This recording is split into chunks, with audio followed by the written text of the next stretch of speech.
Hi guys, welcome to Helen reacts.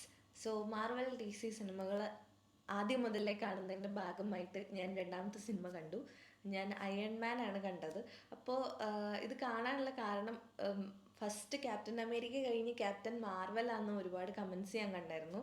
പക്ഷേ iron മാൻ ആണ് Marvel cinematic യൂണിവേഴ്സിൻ്റെ ആദ്യത്തെ സിനിമ എന്ന് കണ്ടപ്പോൾ എനിക്ക് അയൺ മാൻ കണ്ടിട്ട് ബാക്കി കാണാമെന്നുള്ളൊരു ആഗ്രഹം വന്നു. അതുകൊണ്ട് ഞാൻ അയൺ മാൻ കണ്ടു. റോബർട്ട് ഡൗണി ജൂനിയർ ആണ് ഇതിലെ മെയിൻ ക്യാരക്ടർ, അതായത് പുള്ളിയാണ് അയൺ മാൻ. ടോണി സ്റ്റാർക്ക് എന്ന് പറയുന്നത് ലോകത്തിലെ എല്ലാ വെപ്പൺസും, എല്ലാ വെപ്പൺസും അല്ല, ഭയങ്കര പവർഫുൾ ആയിട്ടുള്ള വെപ്പൺസ് ഉണ്ടാക്കുന്ന ആളാണ്. അപ്പോൾ അയാൾ ഒരു സ്ഥലത്ത് വെപ്പൺ ഇങ്ങനെ ഉണ്ടാക്കാൻ പോകുമ്പോൾ വെപ്പണിൻ്റെ പുള്ളിയുടെ വെപ്പണെ പറ്റിയുള്ള പ്രൊമോഷൻസിനും വിൽക്കാനുമായിട്ട് പോകുമ്പോൾ പുള്ളീനെ കുറച്ച് ആൾക്കാർ കൂടി തടഞ്ഞു വെച്ചു. അത് കഴിഞ്ഞിട്ട് എങ്ങനെയാണ് ടോണി സ്റ്റാർക്ക് ഇതിന്ന് പുറത്ത് വരണേ, അങ്ങനെ പുറത്ത് വന്നതിന് ശേഷമുള്ള കാര്യങ്ങളാണ് സിനിമയുടെ പ്ലോട്ട്.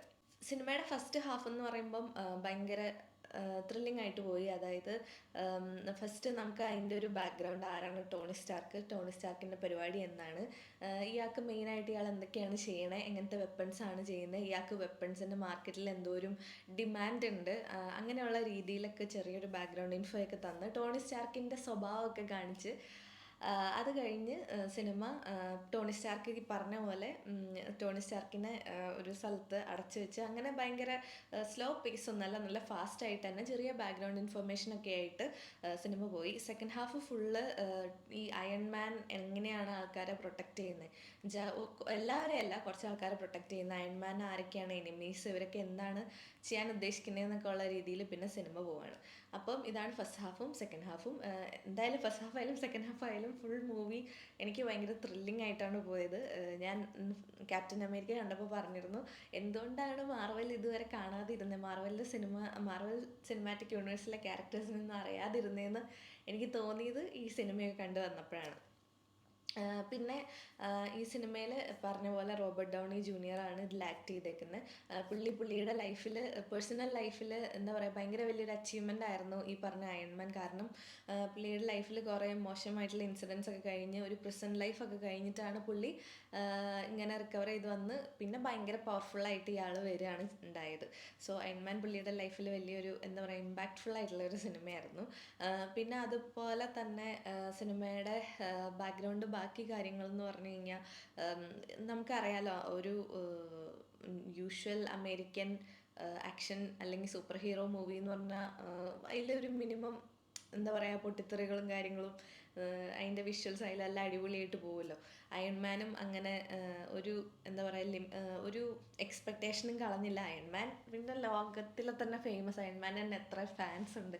അപ്പോൾ അങ്ങനെ പോയൊരു സിനിമയാണ്. അതുകൊണ്ട് അതിൻ്റെ മേക്കിങ്ങിനെ പറ്റി നമുക്കൊരു ഒന്നും പറയാനുള്ള ഒരു എന്താ പറയുക ഡിസർവിങ് പോലും ആണോ എന്ന് നമുക്ക് തോന്നിപ്പോകും. കാരണം അപാര മേക്കിംഗ് ആണ്. അതും ഈ സിനിമ ഇറങ്ങിയത് 2008 കൂടി ആലോചിക്കണം. അപ്പം ടെക്നോളജി അവിടെ എത്രമാത്രം ഡെവലപ്പായി എന്നുകൂടി നമ്മൾ ഒന്ന് ചിന്തിച്ച് നോക്കണം. വെച്ചാൽ നമ്മുടെ സിനിമകളിൽ റീസെൻ്റായിട്ട് അല്ലെങ്കിൽ കുറച്ച് വർഷങ്ങൾക്ക് മുന്നേ കണ്ടുവന്ന കാര്യങ്ങളാണ് 2008 അമേരിക്കൻ ഫിലിംസിൽ ഉണ്ടായിട്ടുള്ളത്. അതിന് മുന്നേയും ഉണ്ടായിട്ടുണ്ട്. അപ്പോൾ അവരുടെ എന്താ പറയുക ഫിലിം മേക്കിങ്ങിനെ പറ്റി നമുക്ക് വലിയ വെച്ചാൽ എനിക്ക് ഒപ്പീനിയൻ പറയാൻ പോലുള്ള ഒരു ഇതില്ല. കാരണം ഞാനൊക്കെ സ്കൂളിൽ പഠിക്കുമ്പോൾ അവർ ഇത്രയും സൂപ്പറായിട്ടൊരു സിനിമ ചെയ്തു വെച്ച്, ഇത്രയും സൂപ്പർ ഹീറോ മൂവി ഇത്രയും അടിപൊളിയായിട്ട് ചെയ്തു വെച്ചെന്നുണ്ടെങ്കിൽ ലൈക്ക് അവരുടെ മേക്കിങ് ഒന്നും പറയാനില്ലല്ലോ. പിന്നെ അടുത്തത് എന്താണെന്ന് വെച്ച് കഴിഞ്ഞാൽ, പിന്നെ ഈ സിനിമേനെ പറ്റി പറയാനാണെങ്കിൽ അയൺമാൻ 3 സീക്വൽസാണ് ഉള്ളത്. ഇല്ല, ഫസ്റ്റ് സീക്വലാണ് കണ്ടത്. അപ്പം സിനിമ തീരുമ്പം അയൺമാനും മാർവൽ യൂണിവേഴ്സിലേക്ക് മാറുന്നതായിട്ട് നമ്മൾ കാണുന്നുണ്ട്. അപ്പോൾ ആദ്യം സിനിമ സ്റ്റാർട്ട് ചെയ്യുമ്പം ഞാൻ സത്യം പറഞ്ഞാൽ അയൺമാൻ കാണാൻ തുടങ്ങുന്നതിന് മുന്നേ അയൺമാൻ എന്ന് പറയുമ്പോൾ ഞാൻ വിചാരിച്ചുകൊണ്ടിരുന്നത് നമ്മുടെ അയൺമാൻ ബർത്തിൽ ജനിച്ചപ്പോൾ തൊട്ട് ഇങ്ങനെ അയൺമാൻ ആവാനുള്ള ശക്തിയുള്ള ആളെന്നായിരുന്നു ഞാൻ വിചാരിച്ചുകൊണ്ടിരുന്നത്. പിന്നെയാണ് ടോണി സ്റ്റാർക്ക് ഇത് ഡെവലപ്പ് ചെയ്തെടുത്ത ഒരു കോസ്റ്റ്യൂമും അതുപോലെ ഇത് ഡെവലപ്പ് ചെയ്തെടുത്ത ഒരു സെറ്റപ്പിങ്ങും ആണെന്ന് എനിക്ക് മനസ്സിലായത് സിനിമ കണ്ടു തുടങ്ങിയപ്പോഴാണ്. അപ്പോൾ അതുവരെ ഞാൻ വിചാരിച്ചുകൊണ്ടിരുന്ന അയൺമാൻ ഇങ്ങനെ എന്നാൽ ജനിച്ചപ്പോൾ തന്നെ ചില ആൾക്കാർക്ക് ചില കഴിവുകൾ കിട്ടുമല്ലോ, അങ്ങനെ കിട്ടിയ കഴിവാണ് അയൺമാൻ ആവാനുള്ളതെന്നാണ് ഞാൻ വിചാരിച്ചത്. അപ്പം എല്ലാ സിനിമയിൽ സീക്വൻസുകളായാലും ബാക്കിയെല്ലാം ആയാലും ഭയങ്കര രസമായിട്ടാണ് സിനിമ പോയിക്കൊണ്ടിരുന്നത്. ജെഫ് ബ്രിഡ്ജസ് എന്ന് പറഞ്ഞിട്ടുള്ള ഒരാളാണ് വില്ലനായിട്ട് വരുന്നത്. അപ്പോൾ അയാളും ഈ പറഞ്ഞ അയൺമാനെ കൂട്ടൊരു കോസ്റ്റ്യൂമൊക്കെ ഉണ്ടാക്കി എടുക്കുന്നുണ്ട്. പക്ഷെ അയൺമാൻ ആർക്കും തോൽപ്പിക്കാൻ പറ്റില്ല, കാരണം അയൺമാൻ സൂപ്പർ ഹീറോയാണല്ലോ. അതുകൊണ്ട് അയൺമാൻ ഇയാളെയൊക്കെ തോൽപ്പിച്ച് നല്ല അടിപൊളി സ്റ്റണ്ടൊക്കെ കഴിഞ്ഞ്, എന്താ പറയുക, നമ്മൾ എൻഗേജിങ് ആയിട്ടുള്ള ഒരു സിനിമ.